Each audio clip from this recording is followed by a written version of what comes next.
आप स्पीच कर सकते हैं सर अब। Thank you sir, thank you speaker साहब।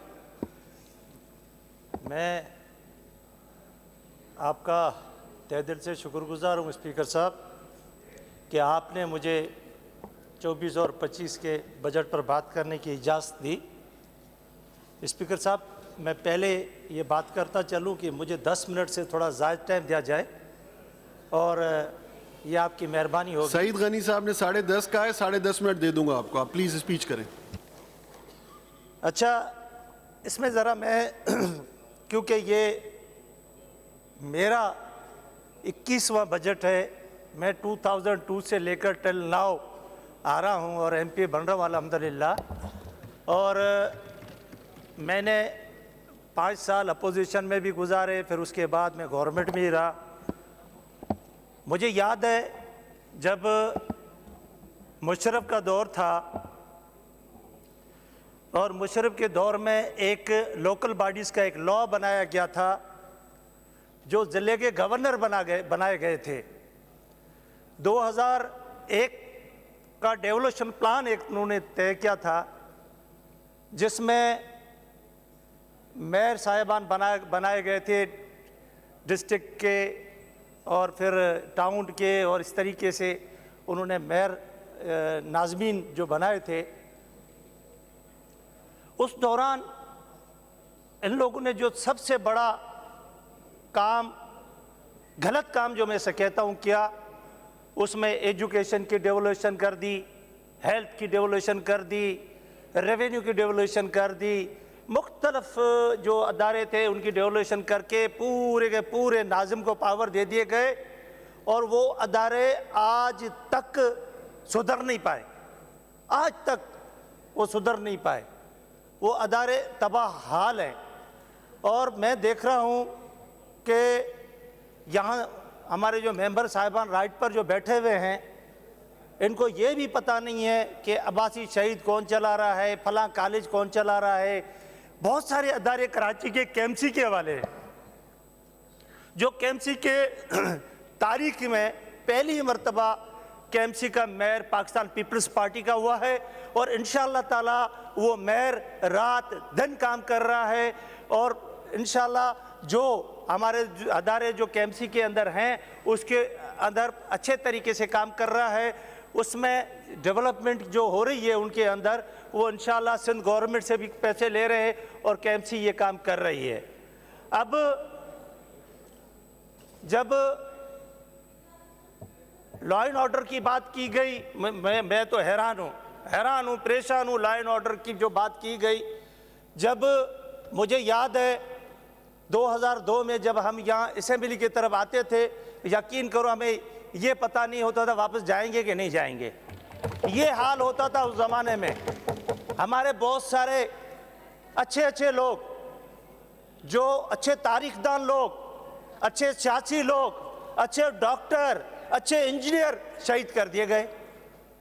तो ये दौर किस चीज़, कौन थे वो लोग, किन लोगों ने ये उस टाइम पर इतना बड़ा बर्डन किया, इतनी बड़ी जलालत की कि वो लोग जो एक जो लोग हैं जो तैयार होते हैं, बड़ी मेहनत के साथ तैयार होते हैं। जो डॉक्टर एक जब आता है, बनता है, वो स्पेशलाइजेशन करता है, वो आपको खुद ही पता होना चाहिए कि वो किस तरीके से। आप लोग बैठे बात सुने, अगर इसी हक़ाइक़ पर ये बात ना हो तो जो सज़ा चोर की सज़ा, ऑन फ्लोर कह रहा हूँ सर, तो हम इसको वो बात करें, ये वर्ड एक्सपेंस कर देते हैं, ये बात बने।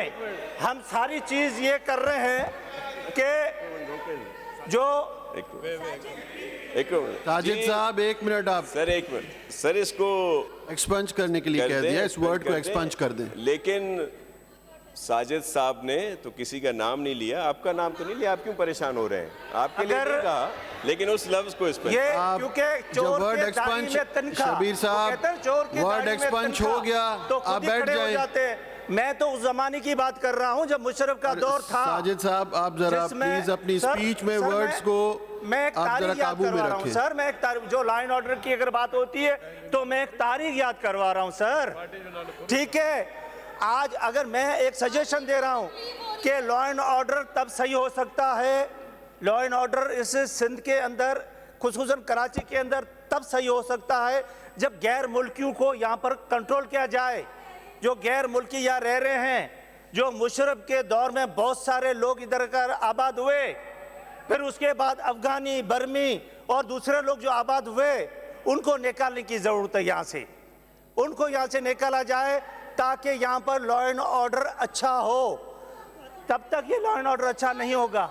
मैं अपनी स्पीच 2008 में जो यहाँ पर बात की गई, सलीम साहब ने भी बात की गोठों की, 2008 में मैं साईं कायमली शाह साहब का तहे दिल से शुक्रगुजार हूँ। उस ज़माने में मैं भी वज़ीर था, फर्स्ट कैबिनेट में हमने गोठ स्कीम एक लाई 2008 में, के पहली कैबिनेट थी। तो ये जितने भी गोठें थी हमारी कराची के अंदर, उन गोठों को हमने रेगुलाइज करवाया।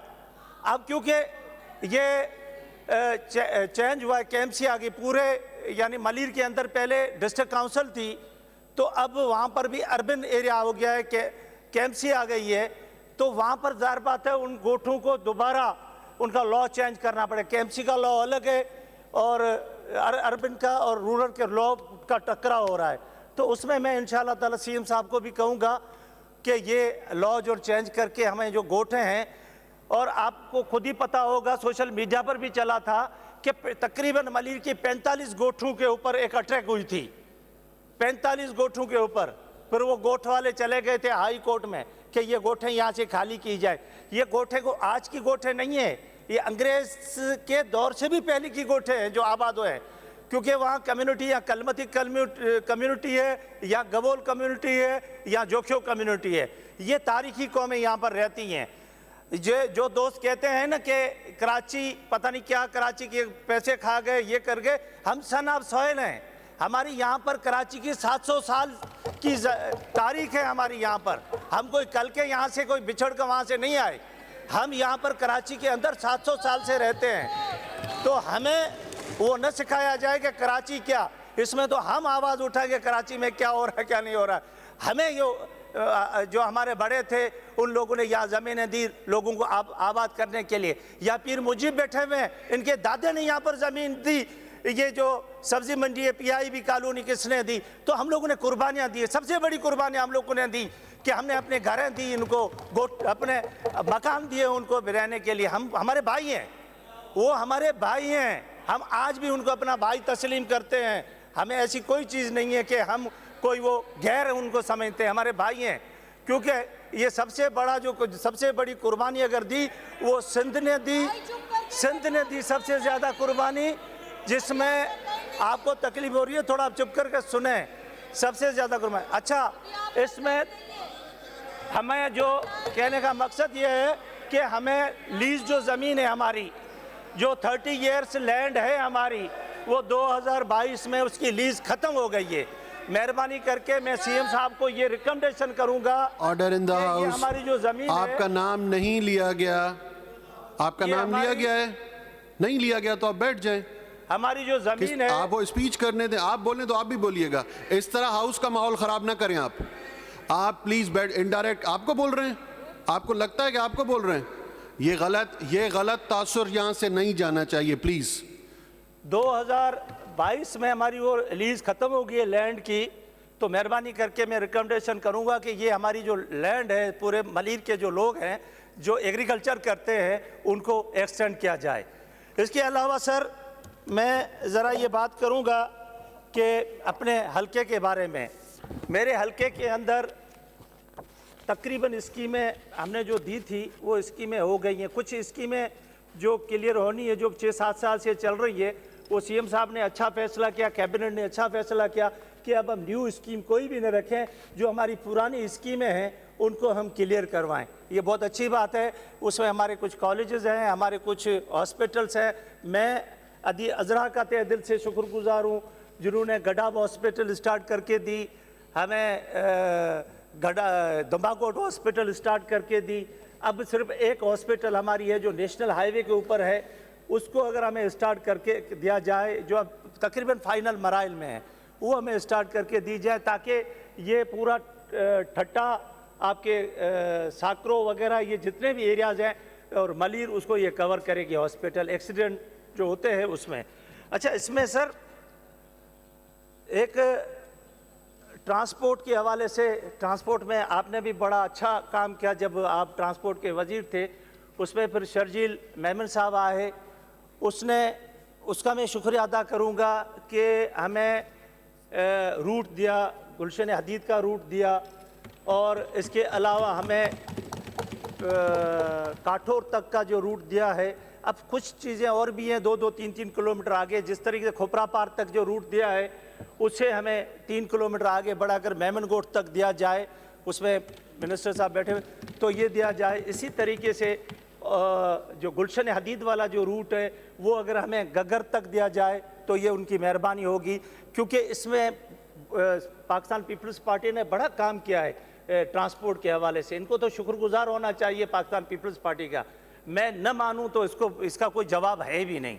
तो हमें ये चीज़ माननी चाहिए कि बेहतरीन ट्रांसपोर्ट की सहूलत जो दी गई है वो पाकिस्तान पीपल्स पार्टी ने दी है, पूरी कराची के अंदर दी है, और उसके अलावा हैदराबाद में दी है, लाड़काना में, इस तरीके से और जो सिटीज़ हैं। वाइंड अप कर लें साजिद साहब, वाइंड अप कर लें। सर मैंने आपको पहले कहा कि 4-5 मिनट मुझे और भी देना, क्योंकि अभी बहुत सारी चीज़ें हैं, अगर आप मेहरबानी करें तो 2 मिनट और दे दें साईं।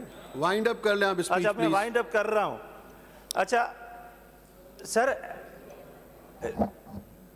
एनर्जी के हवाले से मैं पाकिस्तान पीपल्स पार्टी का तहे दिल से शुक्रगुजार हूँ कि हमें तकरीबन गोठें जो हैं, मोस्टली हमारी जो गोठें हैं उनके अंदर लाइट लग गई है। मगर मैं इधर एनर्जी के वजीर साहब बैठे हुए हैं, उसे ये रिक्वेस्ट करूँगा कि जिस तरीके से एक काला शाम बनी हुई है, मेहरबानी करके 18-18 घंटे की लोड शेडिंग है, 18-18 घंटे की लोड शेडिंग है। अगर उनसे अगर बात करके कोई ये फार्मूला तय कर लें, ताकि हमारे जो इलाके हैं अंधेरे में डूबे हैं, क्यों हमारा एग्रीकल्चर है, ज़्यादातर एग्रीकल्चर पर ज़्यादा 12 चलते हैं, तो पूरा इलाका जो है ना वो हमारी एग्रीकल्चर नहीं हो रही है। इसके अलावा ज़ाहिर बात है हॉस्पिटल्स हैं, हमारे जो वाटर सप्लाई जो सिस्टम है वो पूरा इस केई के ऊपर है, इस लाइट के ऊपर है, तो पूरे का पूरा डिस्टर्ब हो जाता है। इसमें मैं मिनिस्टर साहब को थैंक यू साजिद साहब, थैंक यू वेरी मच। मैं sir, thank you ji, thank you.